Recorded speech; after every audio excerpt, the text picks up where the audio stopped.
I was way out polling this guy. Who wouldn't poll him? But everything was perfect. And then I said, let's run for president.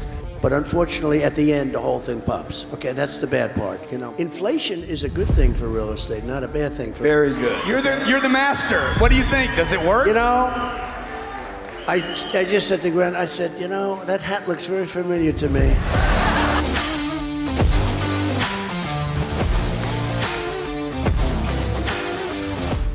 The gentleman I'm about to bring to this circle right here, massively successful. You will know him because he was massively and is massively successful. 4 children that in their own right are also very successful. Multiple best-selling books that were runaway bestsellers. He dwarfs me in best-selling books. A hit TV show that literally changed TV forever. Many of you in the room know him because he's probably the best marketer on planet Earth with the strongest brand in the world. Some of you will know this guy because he's a real estate mogul, but most of you motherfuckers will know him because he is the 45th president of the United States of America, Donald J. Trump. Come on! Let's go! Come on! Rock this place! Let's go, guys! Come on! Thank you. One more time, let's go! Come on, give it to him!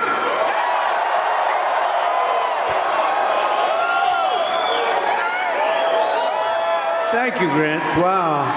That's quite an introduction, and I love these people. Look at these people over there.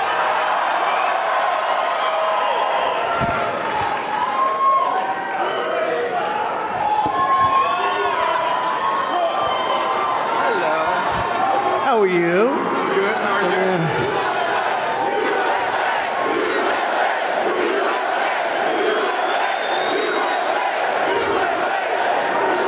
Thank you very much. So look, I just want to thank you so much for being here. It's an honor. Well, I want to thank you, and this was unusual because usually they say, like, we want to draw a crowd. Grant said, no, I don't need that. I want to surprise people. So I don't know how many of you, did anybody know I was actually coming? Because he said, let's keep it secret. They must have known. They got that beautiful sign over there. Trump 2020, but it should be, you know, it should be Trump 2020 because we won that one pretty easily. Okay. We may have to do it again, that's all. Okay. And he promised he wouldn't talk politics today, and then he told me, he's like, yeah, but, you know, in business, to take care of your family and business, really, politics matter. Okay, but I want to start with the business. You guys want to sit down? Is it all right if they sit down? Sure, please. Have a seat, guys. You paid a lot of money for it. And we've got plenty of time for this guy. We've got... I don't know if you guys know this. He bought me a driver because he saw me. I was playing golf with him, and he's like, why do you keep hitting that 3-wood? And I'm like, because that's the one I can hit. He's like, God damn, man, you need a real driver. And I showed him my other one. He's like, the reason you can't hit that driver is because it's a piece of shit. And he went and bought me a driver. So thank you. I need to get you this. Well, thank you very much. With everything that you have going on in your life, why would you even accept to do this weekend?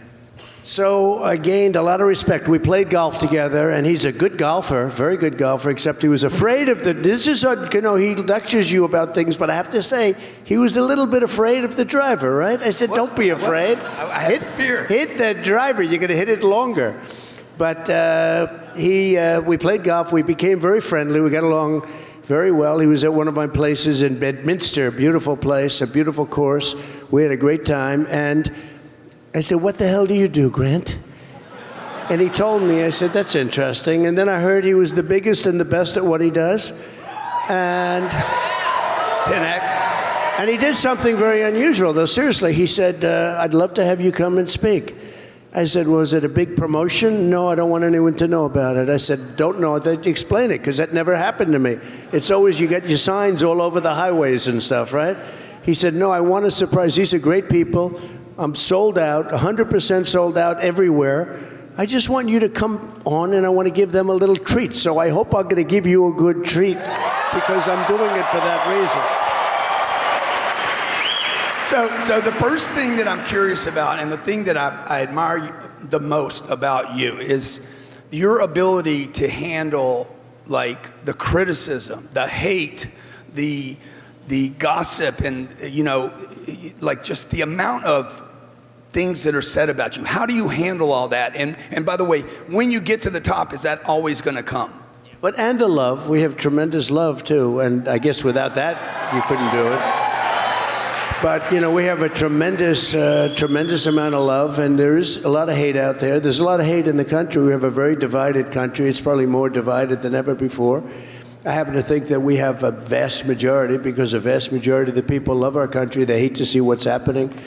But, I learned a long time ago, if this would have been 15 years ago, if I got a little bad article, it would drive me crazy.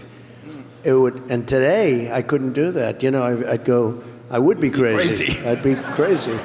And I think you just have to sort of say, like, we're going to just take it, whatever it is, we're going to take it. And you have to, a very smart man, Roger Ailes, explained something to me a while ago. He worked for both Ronald Reagan and Richard Nixon. People like both, and people dislike both, but certainly they dislike Nixon a lot more.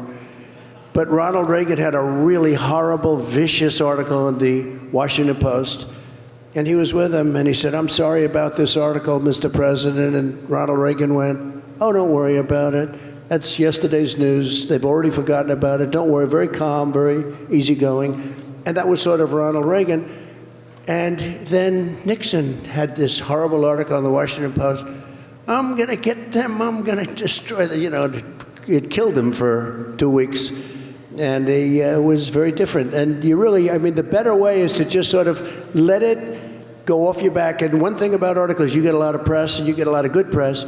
I get a lot of press, both good and bad, and you just have to forget about it. And that doesn't mean you totally forget about it. You go after your enemy. I believe in that. You have to go after your enemy. And if you don't go after your enemy, you're a fool. Because we have a lot of bad people, and we have a lot of bad people in this country, and they're doing bad things, and we have to take care of it because we have to save our country. With all the business, and we want to talk business today, but I did say to Glenn one thing. With all of the businesses that you're in, if you don't have the right political leadership, if you don't have a good country, if you don't have a good system, you can work your asses off, and it's not going to help you too much. It's not going to help you too much. You need a system that works, and you need to have the right taxes. I cut taxes more than any president in history. Yes, you did. We cut regulations more than... I appreciated that, by the way. Yeah, and that's right. Congratulations. You're right. But we cut taxes, the largest tax decrease. Appreciate that accelerated depreciation a lot. You're right. But it was the largest tax cut in history, largest regulation. We have a lot of regulation people. People in business told me that the regulation cutting was more important. We gave you the largest tax cut, but the regulation cutting was more important to them than the tax cutting. I would ask people, actually, I'd say, if you had one or the other, not the regulations, that one or the other, almost everybody took the regulation cutting. It's very interesting. Let me ask you now, like on the come up, not the Donald J. Trump, the mega star, like a legend, living legend. Nice. I knew I liked this guy, right? Back in the day, like, were you thinking success was? How were you approaching success? Was it something that was really important, an option? What was it? I don't think I ever thought about success as success itself. I wanted to enjoy myself. I loved building buildings. I loved it. A long time ago, I invested a little money in a Broadway play. And it was just a little play, and it was fine. And the producer was a friend of mine. And I said, I'd love to do that. And he was trying to buy a house, and he knew nothing. He was getting taken advantage of by everybody. A smart guy. But he was being taken, and he sat down, he said, could you explain? And I explained it to him. He said, you shouldn't be involved in Broadway. You knew too much. And this was when I was very young, like 18. And he said, you know so much about real estate, which was sort of natural. And I think we put show business into the real estate business. And I built a great business. You read so much stuff. My business is so strong. And it's so, by the way, is there a vibrator? What is that? Yeah, it's a vibrator. What is that? It's for my wife. is that? It's I don't know. It's one of two things. Either it's a vibrator or this chair is collapsing. it's the table turning. I mean, it's the stage. Oh, okay. Am I safe from this chair? Yeah, you know, yeah, because you are safe. No. If you were here, We're all these safe chairs- because you're here. No, these. No, I've been here now for 5 minutes, and the chair keeps, and I'm trying to say, you know, it's one of these fold-up chairs, and I don't want to fold up on the floor. That's no good. That won't happen on my watch. I don't want that scene of Biden walking up the steps of the airplane. Well, he couldn't make it. He'd fall down on the way over here. It didn't work. Okay, so look. How important is success? How important is money? And how important is money to success? So, to me, success was important, but you know, and I think this is true for almost everybody in the room. I think you have to love what you do. If you don't love what you do, you're not going to be successful. And I loved what I did. I did real estate. I went in early. I always loved sports. I would have loved to be any kind. I'm not a bad golfer, right? And you know, but I always We won. We won. We won. We're gonna always win, you and I. We're never gonna lose. They choked. They choked. Did they choke? They choked. They were chokers. They choked like dogs, right? Chokers and losers. They choked. They were going down. They couldn't breathe walking down that. Brandon Dawson. So anyway, but no, I really, and I tell people, I used to do, before I did the political thing, I used to actually give speeches on success. And the company that I have, and you're seeing it more and more. And there's never been a human being that's been investigated more. I would say if you took Jesse James, Billy the Kid, and Alphonse Capone, better known as Al Capone, and added them up together, I've been investigated far more than any of them. And you know what? A friend of mine who's very successful said, you have to be the cleanest guy. I've gone through, from the day I came down the escalator, I've been under investigation. And it's crazy. And now one just dropped where they said, he didn't do anything wrong. And these are people that would like to do damage. And it's pretty amazing. So you have to be very careful. You know, you're dealing with a lot of people, both good and bad, and you have to be very careful. But when I talked about success, I always started, you have to do something you love. If you don't do what you love, you're most likely not going to be successful. And you know, you're going to have a lot of people, your parents included, they're going to be saying, don't do that, don't do that. And you have to listen to them. They're wise, they've been around, they've seen. And sometimes, and I tell people, sometimes they go into a business where basically you can't be successful. You know, nobody's successful. If you can get away from that, get away from it, if you can. But you have to make sure that you do something that you love. Try to go into something that you love that can be a good business. So, you know, a lot of people go into businesses that don't work, are just not good. I used to say retailing, it's a very hard business, but then you see Walton. You take a look at Walton and the Walton family, but you have to do something that you love. So, New York City, one of the most competitive, brutal, you like this, Ford? And unfortunately, so many bad things have happened to New York. It's just so many people have moved down here, and they've moved away from New York. And New York, look, I love New York, the energy, the everything, but it's really changing, and it's changing rapidly. And that's a city, we have to save that city. Chicago, I mean, you look, in Afghanistan, we didn't have one person killed, one soldier killed in 18 months.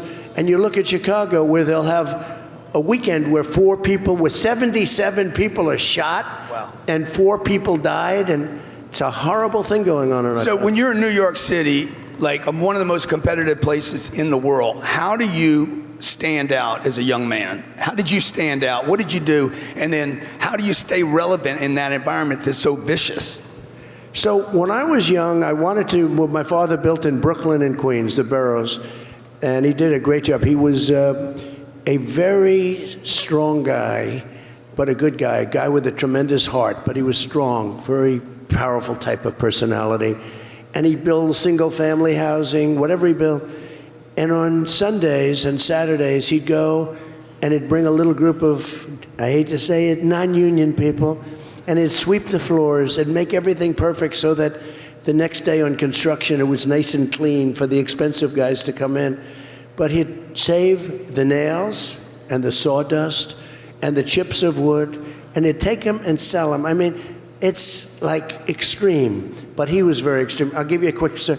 So we have apartment buildings, and I walked to my father's desk in Brooklyn. This is a long time, I was young.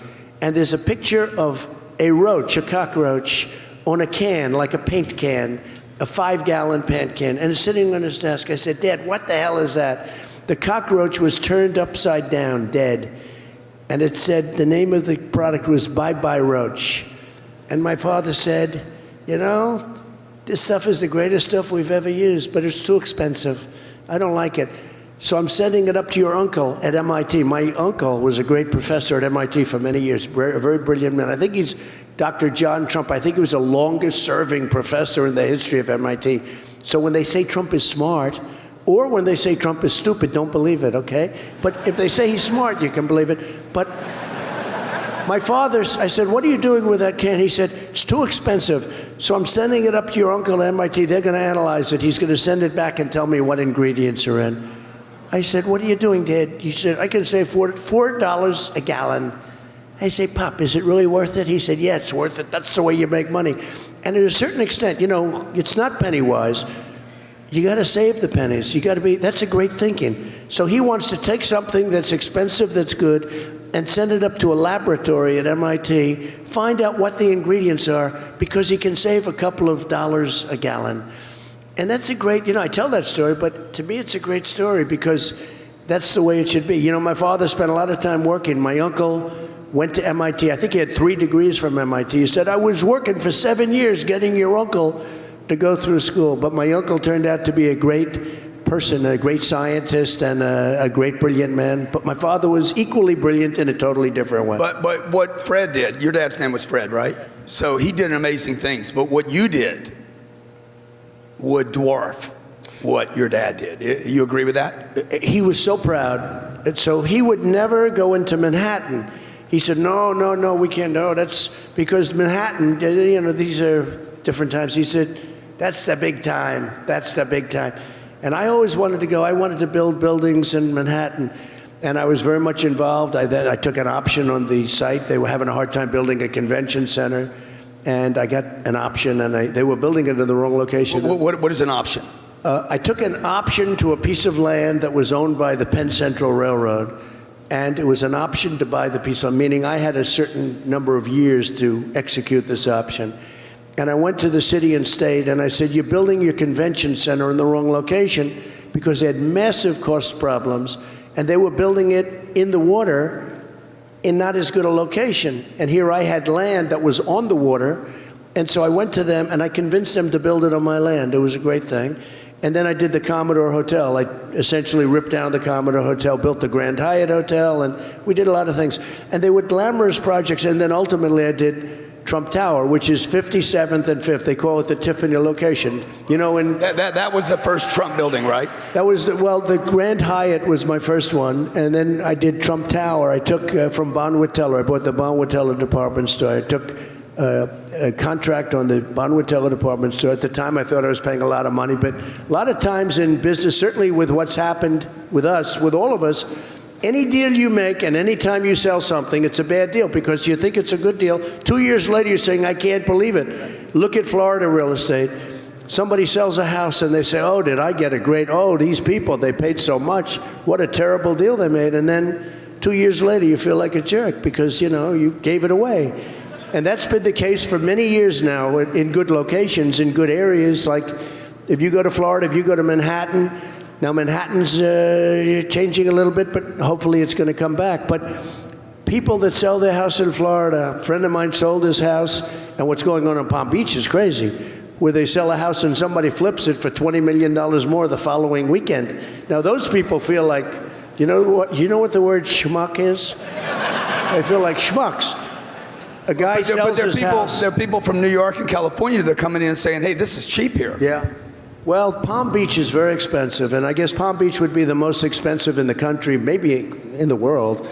But people have houses, and, you know, they bought them and they've lived there for 30, 40 years. All of a sudden, they decide to sell, and there are many of these deals. This is not so unusual. Actually, Steve Wynn, who's a friend of mine from Wynn, he lives in Palm Beach, and he does it for sport. He'll buy a house, fix it up a little bit, and sell it.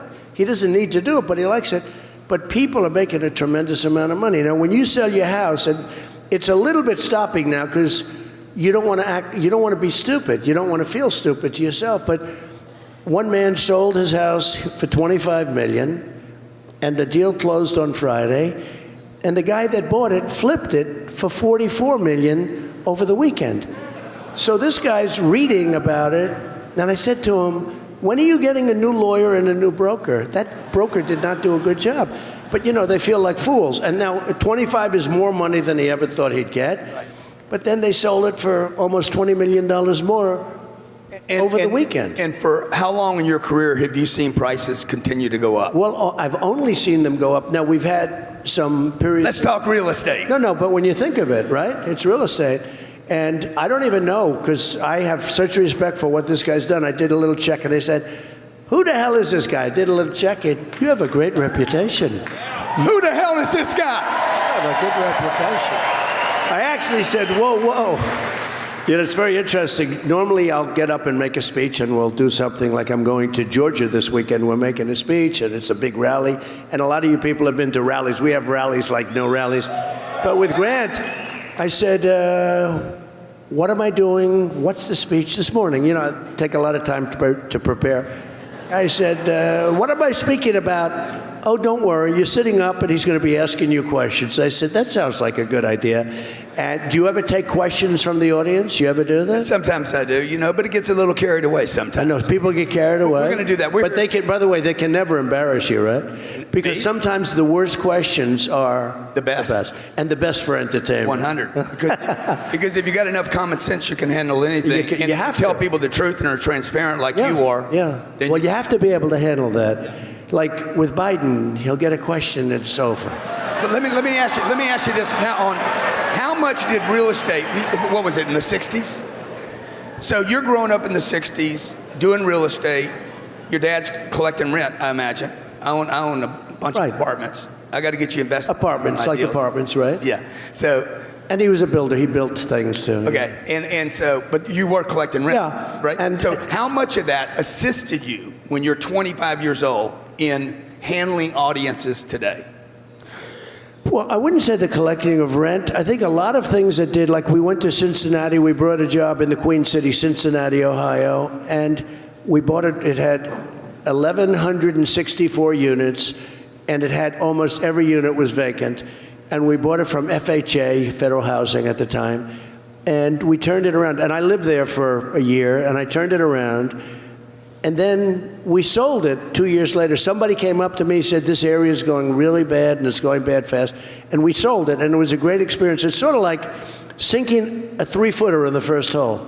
It gives you confidence. If you miss the three-footer, you got problems for the rest, right? But it's like, you know, doing well those first few holes, it gives you confidence. And it was very early in my career, and we bought it cheap. We bought it for almost nothing. We sold it for a lot of money quickly. And that gives you a feeling of confidence, invincibility, really, in a way. And I had a lot of tremendous success early. And they started writing about me for whatever reason, you know, maybe because I was extraordinarily handsome as a young man. 10X? Come on, give it to him. Well, it was,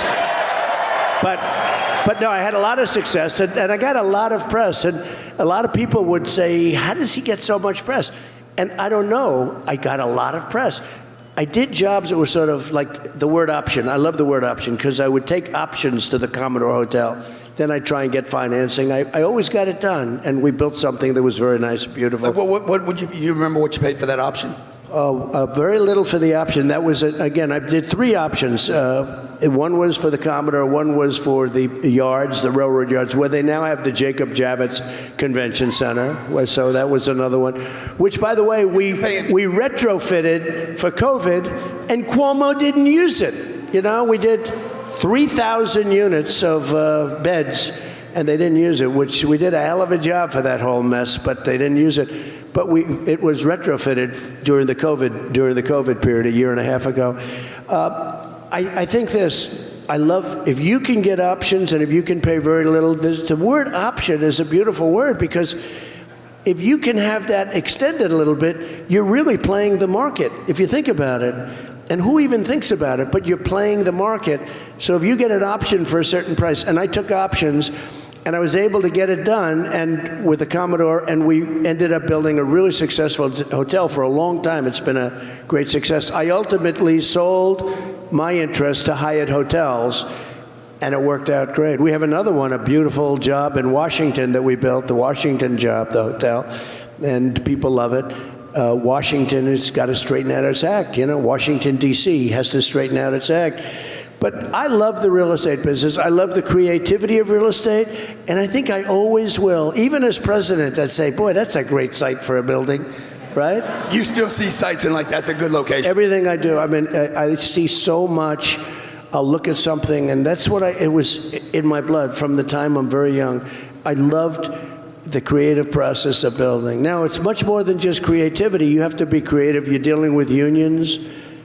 I mean, of course, this would never happen to me, but they do say you're dealing with the mob in some cases. Not so much down. No, that would never happen. Never. Less here, isn't it true? For sure. Yeah, less here. Here it's much different. Here you have, I mean, in New York City, not a building would get built without a union, and it's fine, and you also get very high numbers. Now the numbers aren't so good, and it's very interesting. People are now trying to go non-union. Not an easy thing to do, even a little bit dangerous to do, but it's very interesting to see how it changes. But down here, you really have, you call it a right to work. I mean, people have a right to work. It's a great thing, and I think it's going to stay that way for a long time. How important do you think it is for this audience to have real estate as part of their portfolio? I think real estate, Grant, is got to be part of a portfolio. It's been, first of all, there are tax advantages, depreciation. A lot of people, you'll look at a project and you'll have a loss. Now, not good for your ego, but it made money, but you don't pay tax, and it shows after depreciation you have a loss. A lot of times they'll analyze my stuff. They'll say, well, you lost money. I say, yeah, I lost money. But you're not losing money. In fact, that loss, you can carry it over to other jobs where you're making a profit. So real estate, from the standpoint of tax benefits, has been great. And that's largely remained the same. They haven't taken it away. They've tried sometimes. And the reason is it's such a big group. I say this, ex-wives and husbands have the greatest because you can give back and forth with no taxes. That's because they have a big lobby, okay? They have the ultimate lobby. But real estate, too. It's such a big business. There are so many people heavily invested that the laws have stayed, generally speaking, they've stayed very strongly in favor of investing in real estate. So when you get depreciation, it's a real, I mean, depreciation's a real thing. It's very real. Yeah, it's real. There is depreciation, but there's also paper depreciation. And that's a great advantage to real estate that other businesses, many other businesses don't have. When did you decide that Trump would be a household name? Did you make that decision? Did it just happen? So, interesting. I haven't told the story in a long time. But that's what I want to hear. I want to hear those stories. So I built the Grand Hyatt, and that was very successful. And then I got it done on time, on budget, under budget, actually. And it was hard because it was a renovation of the old Commodore Hotel. And I was looking to do another job in New York. And the best site was Tiffany. So Tiffany has always been, if you're in Iowa, if you're in California, if you're in any place, they always say the Tiffany location. They're referring to the Tiffany location in New York. That's considered 57th and 5th Avenue. So the Bonwit Teller department store wrapped around, much bigger than Tiffany, it wrapped around, and I was able to get it. I went to Nashville, Tennessee. I dealt with a company known as Genesco. They were in a lot of trouble. I read where they were in trouble. I called the head of Genesco, who was a very nice guy, but they were really in big trouble. And I bought the store. I was able to get it. I had the banks behind me. I had Equitable Life Insurance behind me. At the time, it was a very good company. And I was able to get it. And I had something that was unique. So I'm next to Tiffany. And Tiffany is only 9 stories. And you could have built much higher. And I said, I'd love to see if I could buy the air rights to Tiffany. And I met with Walter Hoving, who was a great man, an elegant man. He was the head of Tiffany for many, many years. He was a great gentleman. Tough as hell, by the way, but great. I always did well with very successful, very tough old people, okay? I don't know.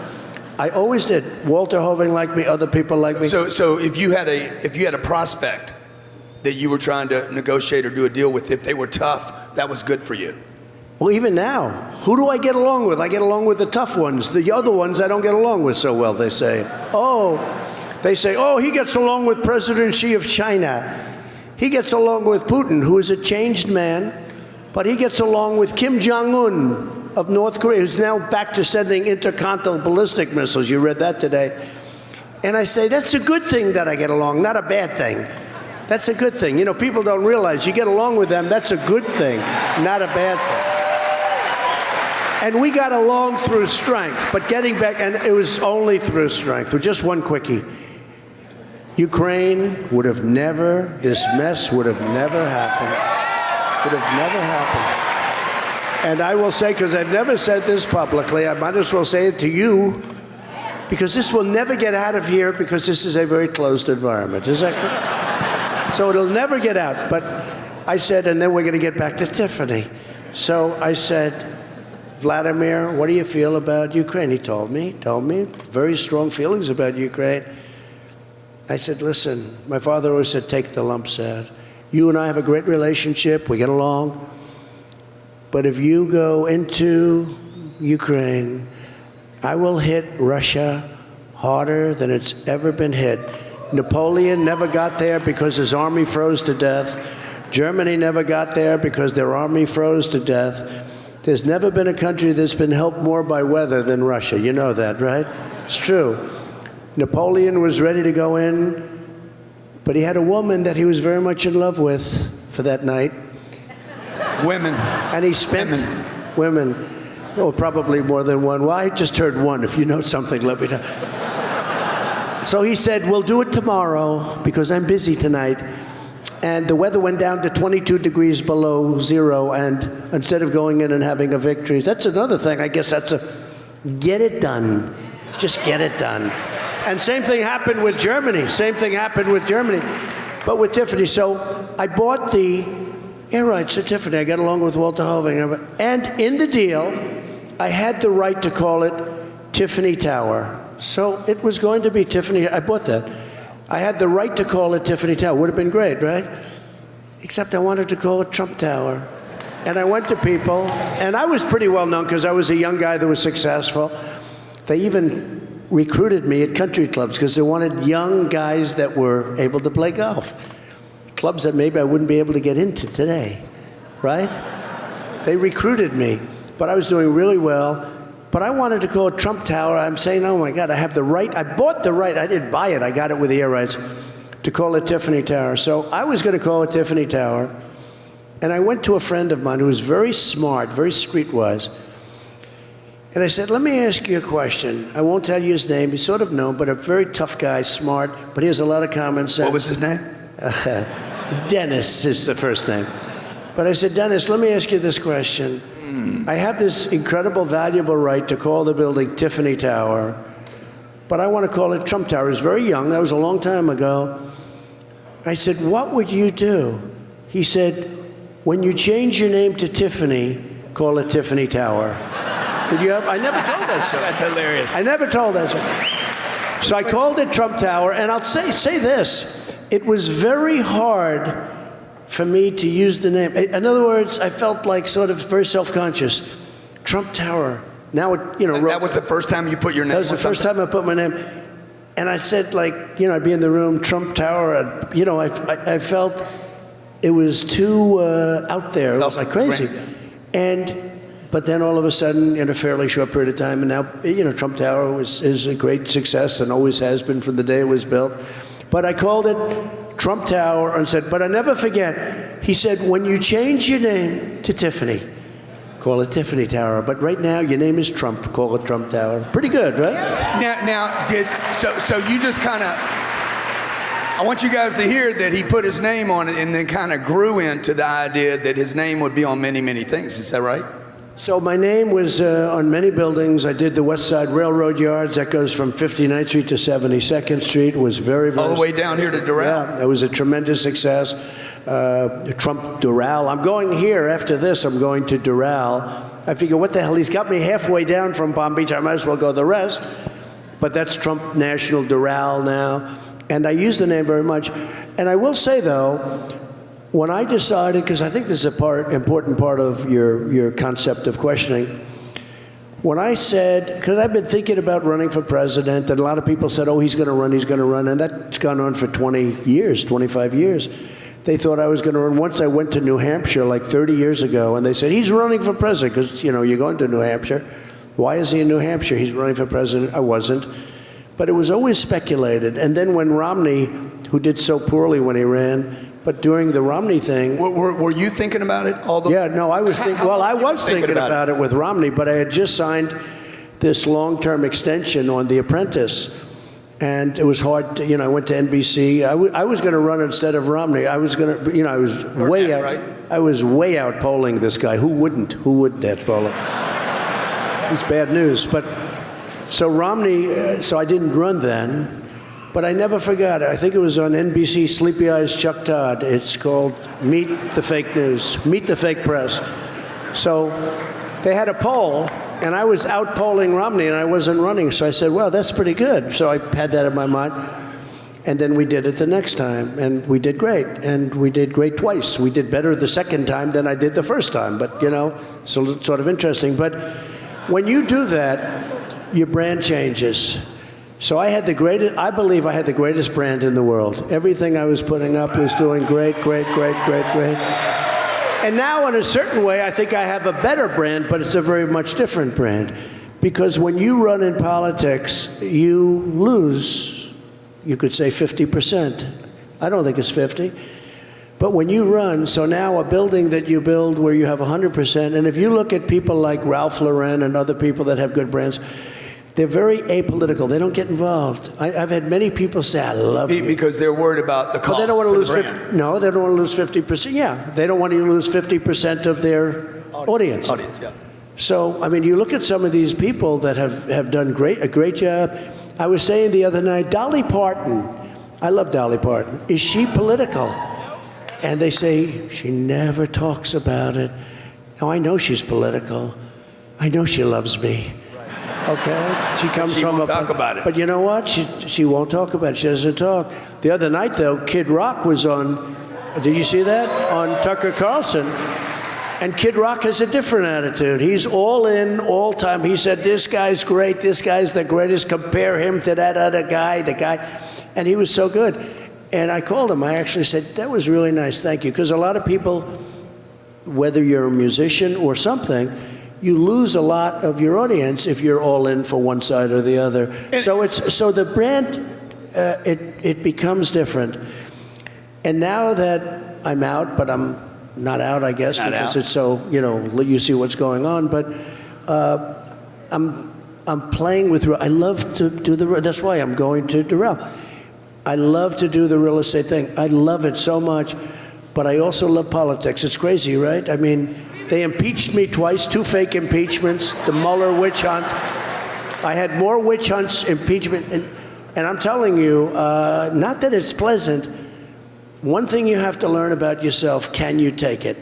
Because if you can't take it, and I've more people have said. Can that be developed? Can you develop? I don't know. I think, because I know guys that I thought were tough, and they got under pressure and they were unable to take it. I mean, I won't tell you what they did, but they were unable to take it. And I don't believe you can. I think you have to be born with something that you can take it. Well, you're born with something that you can take it. If you have rough times, you learn a lot about yourself. And I had a beautiful life. The greatest day of my life was the day before I announced I was running for president. It's true. That was the last day of the best day of your life. No, you know what? My company was the strongest. I had unbelievable, everything was perfect. And then I said, let's run for president. And a lot of people said, I gave up a lot. I gave up a tremendous, but very few people have done the job we've done. When you look at all the things we accomplished, they can't take them apart. Come on. God damn it.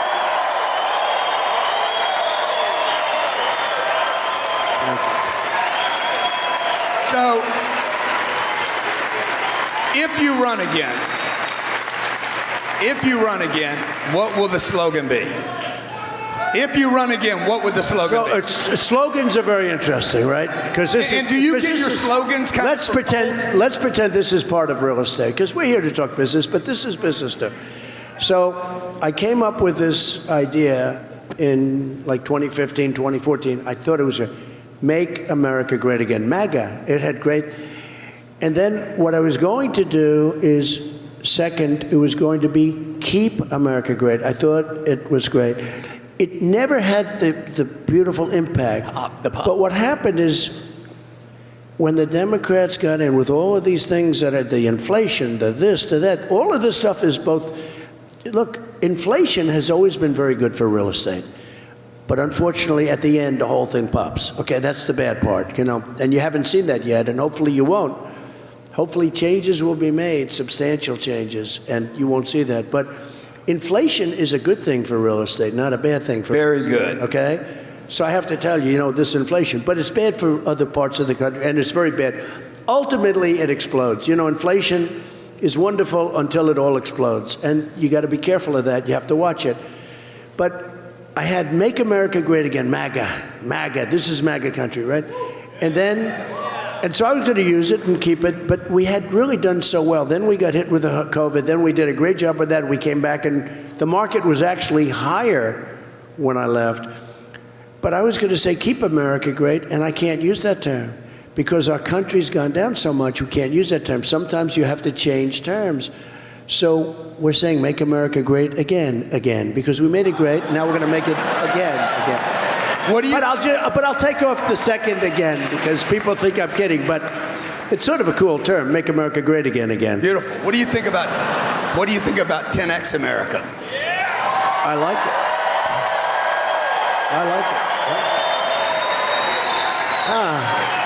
I mean, you're the master. What do you think? Does it work? I just said to Grant, I said, that hat looks very familiar to me. It's a complete knockoff. So I'll tell you about this man because I can tell you. So this hat is made in America. And we can buy a hat that's not actually as good as this, but most people wouldn't know the difference, for about, I would say, 15% the price. Made in China, made in different places, right? Made in Vietnam, made all over the place. But I was very impressed. He showed me this. I said, why did you do this? He said, because I felt it was very important to buy a hat made in America. But you know how evil the competition is? I think it was the New York Times called, and the hat, we proudly say this hat is made in America. And it's a great hat, high brim. It's like an advertisement, right? And you don't need advertisements. But they called and they said, we've analyzed your hat, and we think your reporting is wrong. Why? It's not made in America. Yes, it is. It's made in America. They took the thread, they took the whole hat apart, and they sent the thread out for laboratories. Oh my God. To think of this. That's crazy. And they found out the thread it turned out it wasn't, but they thought the thread may have been made in a different country. These are the people we're dealing with, But that is a handsome hat, isn't it nice?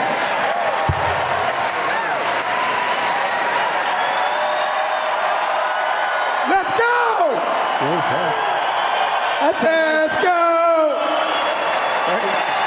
So are you going to run? Will you run? Look at it. We'll save it for you, Carlos. They're fighting over it. Johnny, give it to Carlos. So, Carlos, give it to Carlos, Johnny. thank you, Johnny.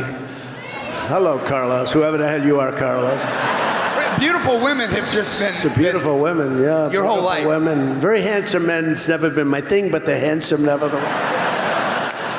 Is my hair messed up too much? You're looking good. You're looking great.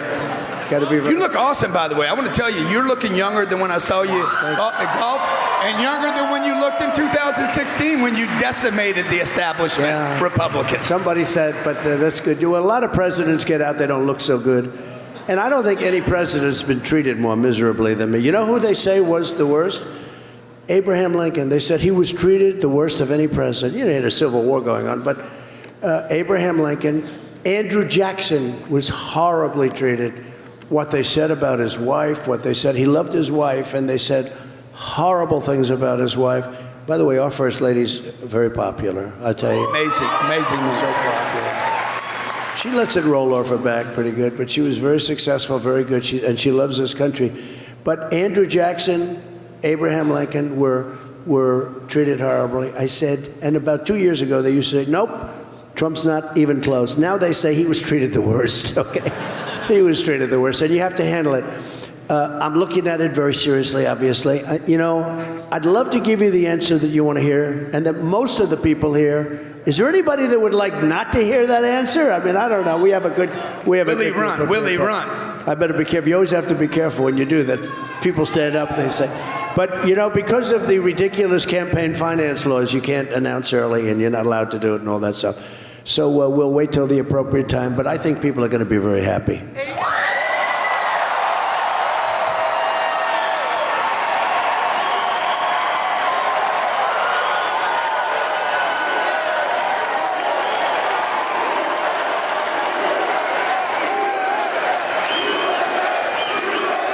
Beautiful thing. Beautiful thing. So, because you have experience in things I do not have experience in, like if I ever ran. I mean, I'm 64. I just turned 64, so I got it. How old are you? 64. You gotta be kidding.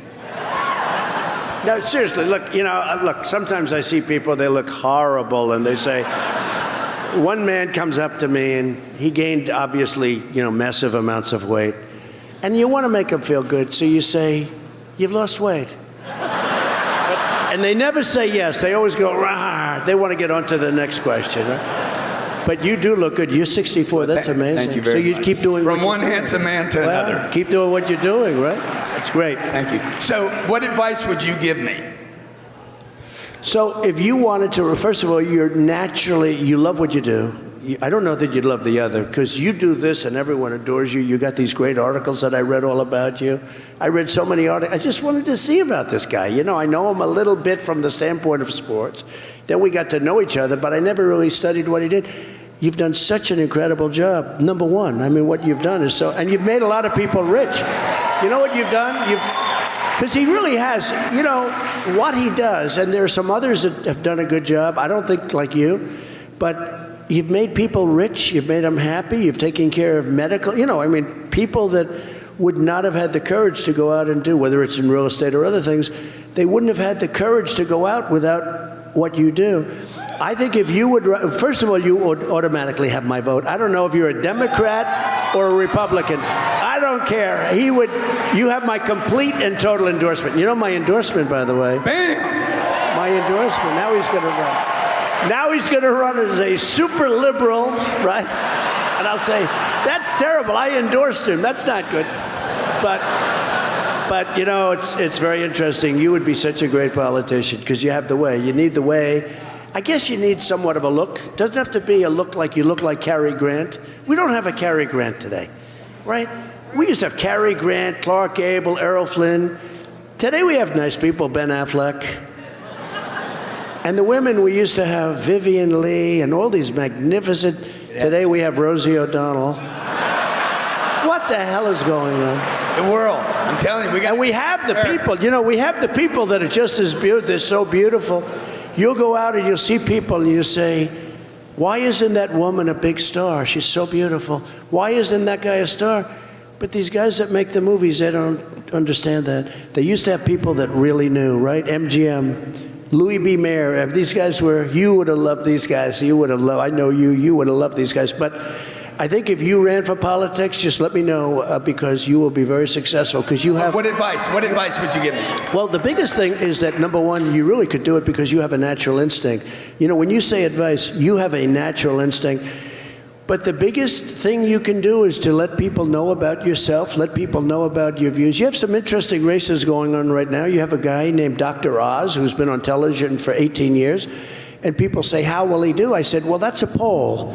Because when you're on television, one thing about television, like with The Apprentice, I did The Apprentice for 14 seasons, 12 years. It was very successful, became on many nights the #1 show on television. It was a great, it was really amazing success. And when I actually knew that I was going to do this, they wanted to give me a 5-year extension, NBC. Can you believe? And I said, well, one good thing about this, NBC will treat me great. They didn't treat me good at all. They treat me terrible. They're horrible. I hate them. But I would have assumed they would have, but they came up, they wanted me, and I turned it down. And they said, nobody's ever done that. Everybody wants to be on primetime television. Why would they? But I've done it. I did 14 seasons over a period of 12 years. It was so successful that they had one season where it went 3 hours. You remember that? Longer than Gone with the Wind. I said, it's too long. I couldn't watch it. It was too long. And everybody wanted to see the boardroom. They didn't want to see all the other stuff anyway. And I kept saying, look, they just want to watch the boardroom. But we did it 12. And then who do they go out and get? They get Arnold Schwarzenegger, and who's a big Kasich supporter, right? Nobody remembers. And then he supported Hillary Clinton. And I said, well, in fact, they asked me, because I owned the show with Mark Burnett, they said, would you rather have Arnold be really successful? So I'm now out. And that's when I knew I was going to run, because I said, all right, I'm out. I told them I'm not doing it. So they had to pick somebody. They picked Arnold. They said, somebody asked me, would you rather have him be a massive success with the show or a tremendous failure? Now, if he's a success, I make money because I have ownership. If he's not a success, that's not so good, right? But it makes me feel good. So I said, I'd probably rather have him be a failure. And he was. He was a big failure. And then you had Martha Stewart that took over. She went and she did a version of The Apprentice, and that was a big bomb. So in a way, I'm happy about that, Do you understand? Well, you made it work for sure. Last question, okay? Do you guys appreciate him being here? Thank you. And hey, look, we didn't practice any of this. Like he didn't like this guy. Did I ask you what you're... Okay, ready? Nothing. I didn't say to Grant, do me a favor, would you give me a list of questions? Most sane people, we're up here in front of actually millions of people, because do they have their recorders on or no? Probably. They snuck them in. Well, it depends on your secret. Let's put it this way, in this room, but I never said, would you do me a favor? Would you give me a list of the questions? Right, 100%. You got to be able to be a little nimble. Guys, I've done a bunch of these, and like most of the time, it's like I need to see every question, don't deviate, don't move, and this guy was like, whatever, let's roll. So, last question. This guy, by the way, I just want to remind you guys, this is perfect example, whether you voted for him or not, okay? I didn't bring him here for the politics. I brought him here because he is an example of what is possible in America. He did something that has never been done before. This guy ran for office one time, or twice now, but the first time and won the... I won twice. And I did better the second time. I didn't need to say that. Stay away from me. Fucking guy right here, this guy. These guys ever smile that you bring with you? Hello, yeah, they're smiling, look. Last question. What is the term, this is a bit promotional too, I'll just set you up on it. What is the term, you don't mind that, do you? I love you, man. I have no idea what this is, but what does the term 10X mean to you? Well, making our country and your lives and your businesses 10 times more, 10 times better, right? Wouldn't you say? 10 times better? 10 times. I have no idea. In fact, I came in, I said, that's a strange, and I never asked him. I didn't know you were going to ask me this question. But to me, it would be making your lives 10 times better. Exactly. Ladies and gentlemen, 45th President of the United States of America, Donald J. Trump.